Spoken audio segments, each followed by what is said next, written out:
Assalamualaikum warahmatullahi wabarakatuh dan salam sejahtera. Kami daripada kumpulan C bagi subjek PEG 3013 Ekonomi Pembangunan. Dalam video ini, kami sekumpulan akan membentangkan tentang isu alam sekitar.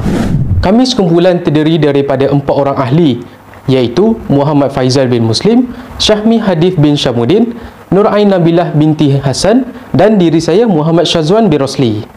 Sebelum kita pergi secara meluas, saya akan menerangkan serba sedikit tentang isu alam sekitar ini.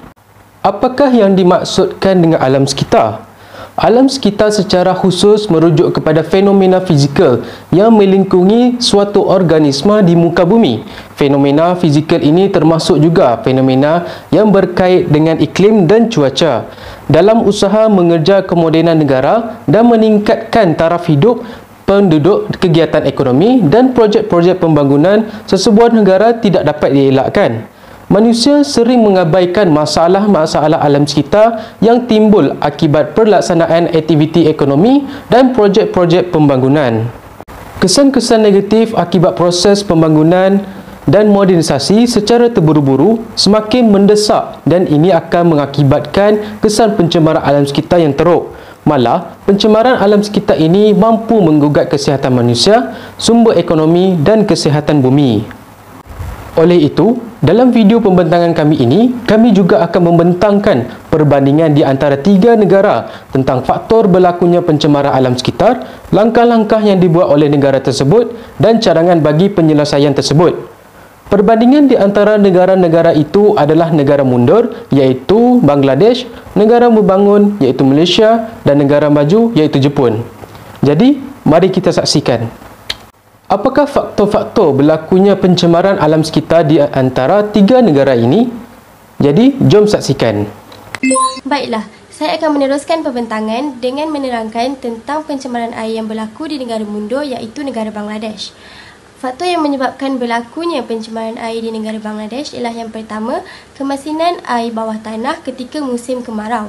Masalah ini berlaku kerana kurangnya saluran air sungai ke bawah tanah sehingga menyebabkan permukaan air masin di laut memasuki zon air tawar. Masalah ini telah memberi kesan terhadap tumbuhan dan juga pertanian terutamanya dalam penanaman padi sehingga menjejaskan pengeluaran beras. Faktor yang kedua ialah sumber air bersih yang telah dicemari oleh logam toksik dan juga arsenik semula jadi di sungai. Arsenik telah ditemui di bawah tanah kurang daripada 200 kaki dan telah mencemarkan sumber air bawah tanah yang sememangnya menjadi sumber air bersih untuk rakyat di Dhaka.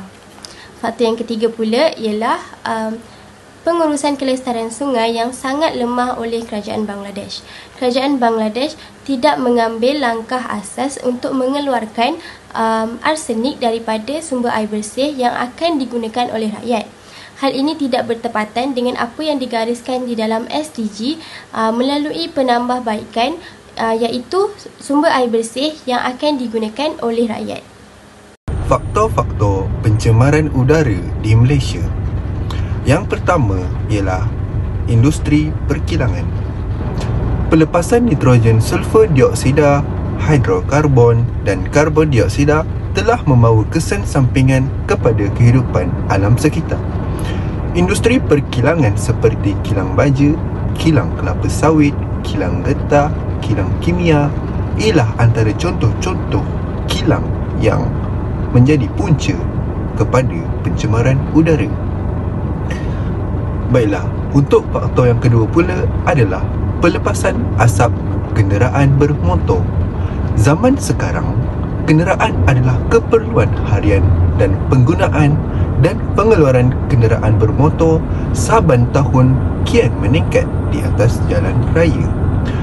Pembakaran bahan api fosil iaitu minyak petrol, diesel dan sebagainya adalah daripada kenderaan bermotor yang menghasilkan gas karbon monoksida, nitrus oksida, hidrokarbon menyumbang kepada pencemaran udara. Bayangkanlah setiap hari asap dari kenderaan seperti kereta dilepaskan ke udara dan jumlah penggunaan kenderaan di atas jalan raya setiap hari berbilion-bilion. Faktor pencemaran udara yang ketiga ialah pembakaran terbuka.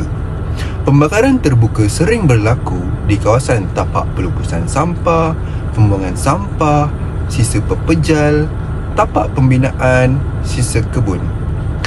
Pembakaran hutan bagi tujuan penerokaan dan perladangan. Pembakaran hutan disebabkan oleh api bawah tanah, iaitu bushfire, lazimnya berlaku di benua Australia, Eropah, Timur Tengah dan baru-baru ini adalah berlaku pembakaran di Australia dan Syria yang mendapat perhatian dunia.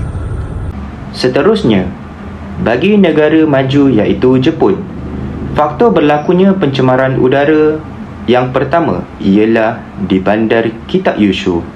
Menerima julukan sebagai bandar besi, Kitakyushu berdepan krisis pencemaran udara yang teruk akibat daripada partikel halus yang dialirkan menerusi corong kilang menjadikan asap tebal, dan pencemaran yang turut berlaku menyebabkan kesukaran untuk bernafas, terutama kanak-kanak yang berulang-alik dari sekolah ketika itu.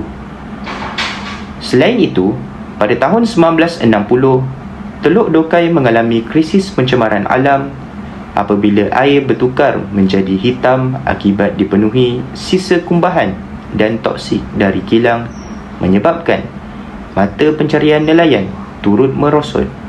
Kemudian, apakah langkah-langkah yang dibuat oleh tiga negara ini dalam mengatasi masalah pencemaran alam sekitar di negara mereka? Jadi, jom saksikan. Tiada masalah yang tiada jalan penyelesaiannya. Oleh itu, terdapat dua langkah penyelesaian yang dilaksanakan oleh negara Bangladesh untuk mengatasi pencemaran air di negara mereka. Langkah yang pertama ialah pelaksanaan loji rawatan air kumbahan yang merupakan usaha sama daripada kerajaan Bangladesh dan yang dibiayai oleh negara China untuk menyediakan perkhidmatan pembentungan moden kepada penduduk tempatan. Loji rawatan air tersebut dilaksanakan agar sumber air bersih yang tercemar daripada bahan toksik ataupun sampah dapat diatasi. Langkah yang kedua pula ialah penguatkuasaan denda kepada rakyat yang membuang sampah merata-rata terutamanya ke dalam sungai. Langkah penyelesaian ini melibatkan keterbukaan pemerintah dan juga rakyat yang harus mengurangkan sikap membuang sampah merata-rata sehingga boleh mencemarkan sumber air bersih kepada penduduk tempatan. Langkah-langkah yang perlu diambil bagi mengatasi pencemaran udara di Malaysia. Yang pertama ialah menguatkuasakan undang-undang. Menguatkuasa undang-undang yang boleh diaplikasikan di dalam Malaysia adalah dengan mengenakan denda yang setimpal terhadap individu yang tidak bertanggungjawab yang melakukan pencemaran udara.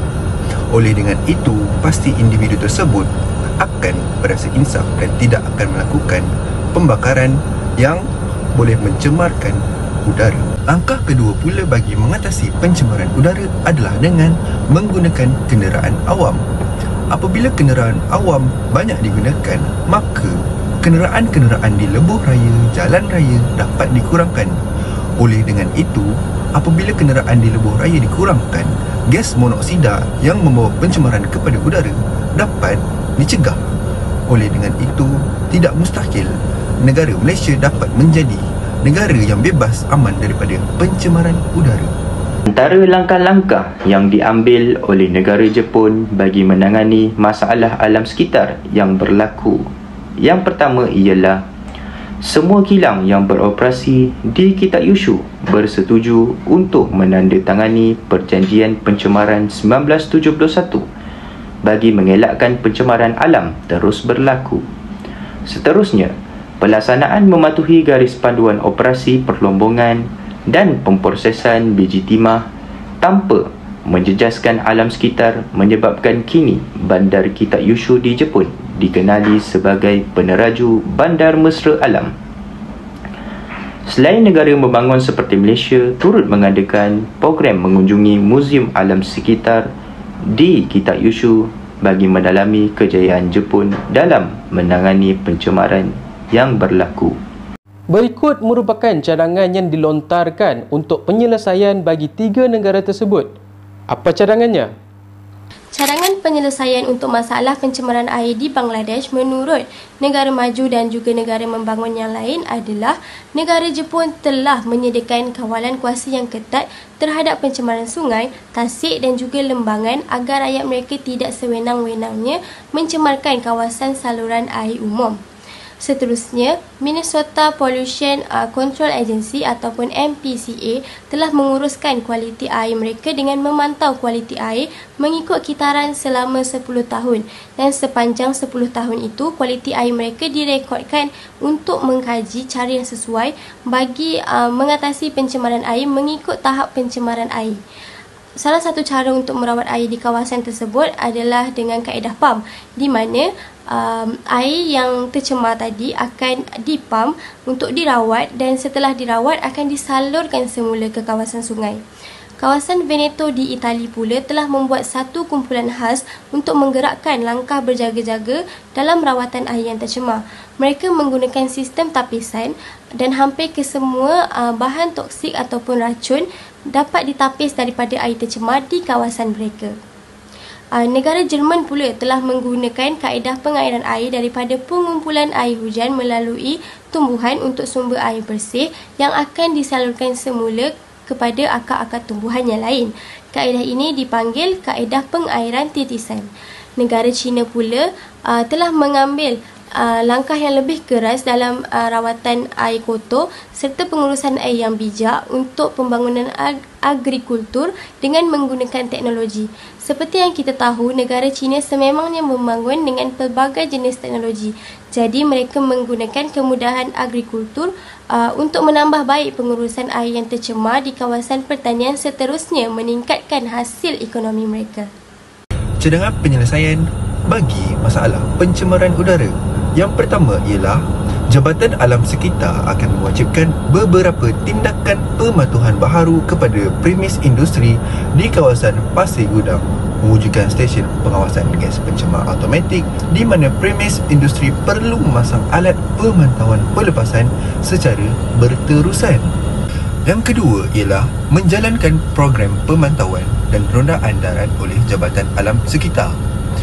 Program pemantauan ini boleh dilakukan ke atas kawasan-kawasan yang berisiko tinggi yang boleh berlaku pembakaran seperti tapak-tapak projek pembinaan, kawasan pertanian, tapak pelupusan sampah dan kawasan gambut.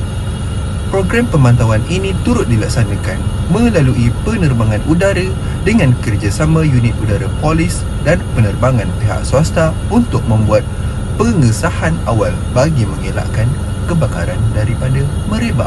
Cadangan yang ketiga pula ialah mempertingkatkan penguatkuasaan undang-undang mengenai larangan melakukan pembakaran terbuka di bawah Akta Kualiti Alam Sekeliling tahun 1974 oleh Jabatan Alam Sekitar dan undang-undang lain, di mana ianya adalah berkaitan di bawah agensi-agensi kerajaan yang lain termasuk pihak berkuasa tempatan, pejabat tanah dan daerah. Baiklah, bagi cadangan yang keempat pula ialah melaksanakan langkah pencegahan pembakaran terbuka terutama di kawasan tanah gambut dengan melaksanakan water management system melalui pembinaan check dam dan pembinaan pintu air di kawasan tersebut supaya kebakaran dapat dikawal dan dikurangkan. Baiklah, cadangan yang terakhir iaitu cadangan kelima ialah mempertingkatkan program pendidikan dan kesedaran alam sekitar terutama kepada sektor industri, pemaju projek pembinaan, para tani dan orang awam. Hal ini demikian bagi memastikan semua pihak terlibat memberi kerjasama dalam usaha-usaha penjagaan alam sekitar dengan tidak melakukan sebarang aktiviti pembakaran terbuka. Antara cadangan dan penambahbaikan yang boleh dilakukan oleh negara Jepun, pertama ialah menggunakan kemudahan teknologi bagi mengurangkan impak terhadap alam sekitar. Selain itu, memberikan pendidikan serta pendedahan yang secukupnya tentang kepentingan alam sekitar kepada setiap individu melalui program-program di semua tingkat usia. Seterusnya, mempergiatkan program kitar semula bagi mengurangkan sisa sampah yang terkumpul. Tambahan lagi, melakukan pengasingan kategori seperti botol, kertas dan plastik dapat membantu dalam pengasingan sisa pepejal yang lebih mesra alam. Di samping itu, mempertingkatkan pelaksanaan undang-undang yang ketat bagi mengelakkan pencemaran terus berlaku. Akhir sekali, mewartakan hutan simpan agar pembalakan secara haram dapat dikurangkan kerana mampu memberikan kesan kepada perubahan iklim. Secara kesimpulannya, semua negara di dunia ini menghadapi masalah dan kesan yang sama berkaitan dengan pencemaran alam sekitar, iaitu dari segi pencemaran air dan udara. Perbezaan yang dapat kita lihat adalah bagaimana sesebuah negara itu mengatasi masalah pencemaran alam sekitar di negara masing-masing, iaitu di antara tiga negara ini yang melibatkan negara mundur, negara membangun dan negara maju. Oleh itu, dengan adanya kecanggihan teknologi ekonomi seperti yang terdapat di negara maju, tidak semestinya sesebuah negara yang tidak mempunyai sistem teknologi yang canggih tidak mampu untuk mengatasi masalah pencemaran alam sekitar ini.